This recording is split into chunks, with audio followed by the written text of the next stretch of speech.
76th position, Anul Fatma. A, B, C, D, E, forget you and your mom and your sister and your job and your broke down heart. It's so amazing to see कि औरतें हर field में कितना ज़्यादा Excel करी हैं. जो आज हमारी गेस्ट हैं उन्होंने ना सिर्फ अपनी फैमिली को बल्कि अपने पूरे डिस्ट्रिक्ट को प्राउड फील कराया है. तो आइए मिलते हैं एनुल फातिमा से और उनकी CSS की जर्नी के बारे में जानते हैं और पूछते हैं कि ये अचीवमेंट उनके लिए और उनके पूरे डिस्ट्रिक्ट के लिए कितनी बड़ी है. अस्सलाम वालेकुम एनुल फातिमा, कैसी हैं? वालेकुम सलाम, आई एम ग्रेट अल्हम्दुलिल्लाह. सबसे पहले तो मैं बताएं अपने कुछ चाइल्डहुड के बारे में और अपनी अर्ली एजुकेशन.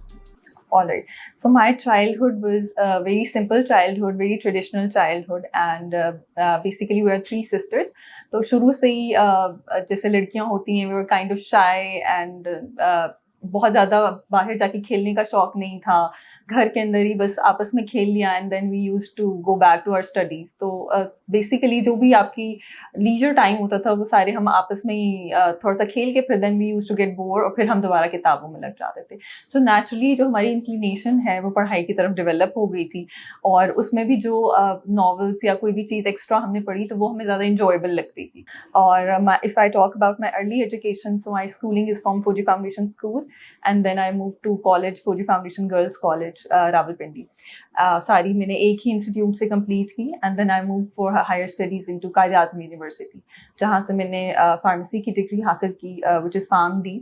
एंड उसके बाद I graduated as a pharmacist and then I work for a couple of years as a pharmacist in the field and then I decided to pursue my CSS exams और अल्हम्दुलिल्लाह now I am inducted in civil services. सबसे पहले उस पर बहुत ज़्यादा congratulations. Thank तो you. CSS के लिए कैसे मोटिवेट हुई? क्योंकि आई नो सबको पता है कि एक बहुत टफ जर्नी है एंड आप बहुत कुछ सोच के जाते हैं और सब कुछ. तो एक तो कैसे आपने सोचा कि मुझे करना है, आप वो जर्नी कैसी थी? जैसे मैं आपको बता रही थी कि ये ग्रेजुअल होता है. So initially you are just exploring yourself कि आप किस चीज़ में कैसे हैं और क्या आपकी आगे वो क्या डायरेक्शन क्या होगी. And when we were growing up तो हमारे पास 2 ही ऑप्शंस होती थी primarily, which is pre medical and pre engineering. और उस टाइम पे this is what we were actually trying to get into, जिसमें हायर मार्क्स हमने लेने हैं वो. सो नेचुरली एकेडेमिया में अच्छा होना मेरे लिए एक इम्पॉर्टेंट चीज़ थी कि if I want to go into something जो अच्छी फील्ड्स हैं तो उसके लिए मुझे एकेडमिकली अपने आप को स्ट्रॉन्ग रखना पड़ेगा. सो जो पढ़ाई का था उस पर ज़्यादा फोकस रहा. एंड आई देन जैसे मैं यूनिवर्सिटी में आई then I actually realize that there are multiple avenues. मतलब there is international relations and there is human rights है, जेंडर स्टडीज़ है. सो वो कॉन्सेप्ट हमें प्राइमरी लेवल तक स्टूडेंट्स पता नहीं होते थे.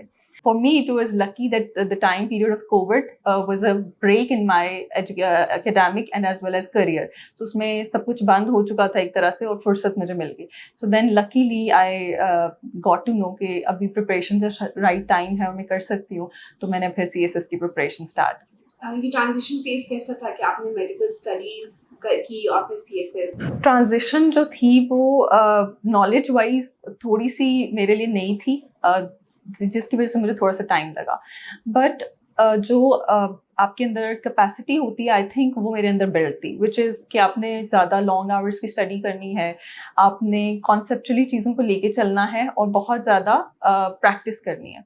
सो वो चीज़ें शायद मेरे अंदर थोड़ी थोड़ी बिल्ड थी. और फिर मुझे थोड़ा बहुत खुद से भी आइडिया था कि व्हाट इज़ पॉलिटिक्स और मुझे इंटरेस्ट भी था. सो यूजुअली मैं देखती रहती थी न्यूज़ में और जब ड्राइंग रूम डिस्कशंस होती हैं जब हमारी फैमिलीज़ में इवेंट्स होते हैं सो मैं यूजुअली टॉक अबाउट पॉलिटिक्स की क्या हो रहा है, अच्छा इकोनॉमी का क्या चल रहा है. तो मैं बड़ा उसमें इंटरेस्ट लेती थी. सो उस तरह मेरे अंदर कुछ कुछ इंक्लिनेशंस थी जिसने शायद मुझे हेल्प किया.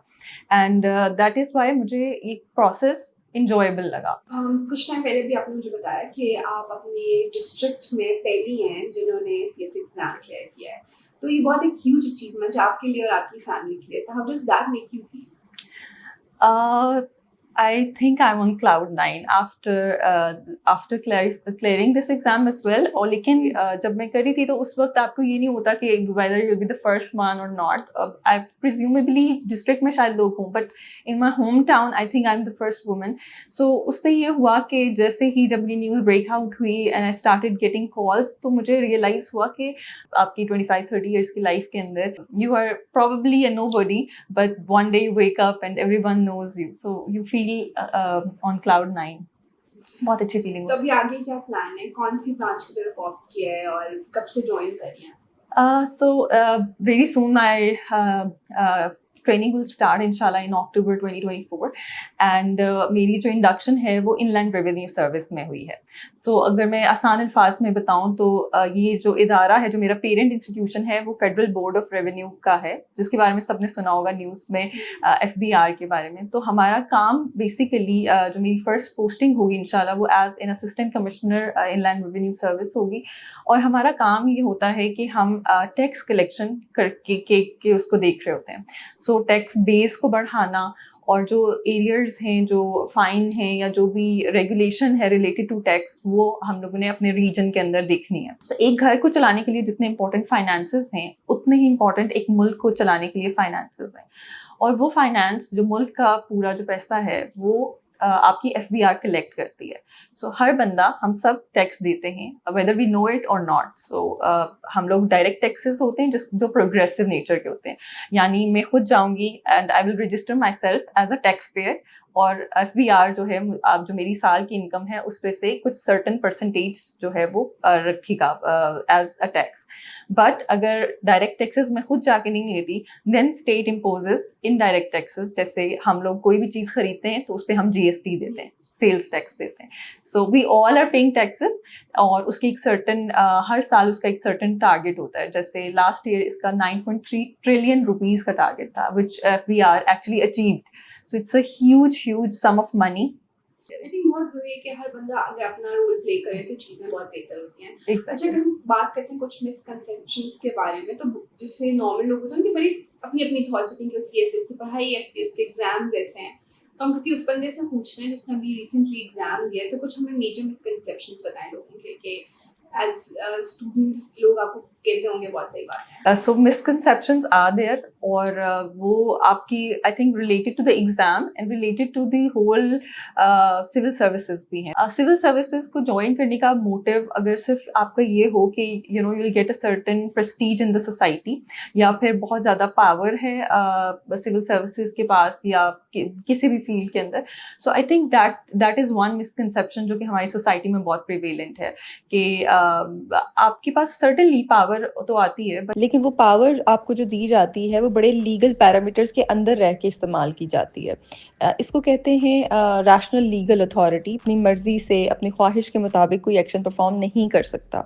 उसके सुपरवाइजर्स जो है उसको अकाउंटेबल होल्ड करते हैं. पब्लिक ओपिनियन और कोर्ट्स जो है एक ऑफिसर को अकाउंटेबल होल्ड करती हैं कि उसने ये एक्शन क्यों परफॉर्म किया. दूसरी अहम बात जो मिसकंसेप्शन है वो ये है कि इंटेलेक्चुअल लोग या वो स्टूडेंट्स जो throughout their academic career toppers रहे हों इस एग्ज़ाम को क्लियर कर सकते हैं. ऐसा बिल्कुल भी नहीं है. इंग्लिश लैंग्वेज प्रोफिशेंसी की ज़रूरत रहती है इस एग्ज़ाम के लिए, क्योंकि 12 में से आपके 10-11 पेपर्स इंग्लिश लैंग्वेज में होते हैं. इस पढ़ाई के लिए 12 घंटे 16 घंटे पढ़ना पड़ता है और काफ़ी सालों तक ये प्रैक्टिस रखनी पड़ती है. अगर आप इस तैयारी को एक कंसिडरेबल पीरियड में करें, after qualifying the written exam जो नेक्स्ट फेज़ है वो इंटरव्यू का होता है, और ये भी उतना ही एक मुश्किल मरहला है. आपकी कॉन्फिडेंस, आपकी पर्सनालिटी और कैलिबर को जज कर रहे होते हैं, जिसके अंदर एक 4 पीपल पैनल होता है. सीनियर FPSC के मेंबर्स या ब्यूरोक्रेट्स होते हैं जो कि आपसे सवाल करते हैं आपके बारे में. मेरा ख्याल है कि इसमें बहुत ज़्यादा नॉलेज को वो चेक नहीं करते कि आपका जो नॉलेज है वो आपकी कॉन्फिडेंस की बुनियाद होता है. और ये बड़ा ब्रीफ सा एक स्लॉट होता है 30 to 45 मिनट्स का. मेरा यही एडवाइस है to the students who are watching me कि सिर्फ एक सर्टेन टाइम पीरियड में पहुंच के तैयारी नहीं होती. आप अभी से अपने अंदर एक्स्ट्रा करिकुलर एक्टिविटीज़ को इनकॉर्पोरेट करें, टाइम की पंक्चुअलिटी को सीखें और अपना रिटन एक्सप्रेशन बेहतर करें. These things will later on help you अगर आपका गोल सिविल सर्विसेज एग्ज़ाम है, तो ये आपके लिए बहुत फ़ायदेमंद होंगे.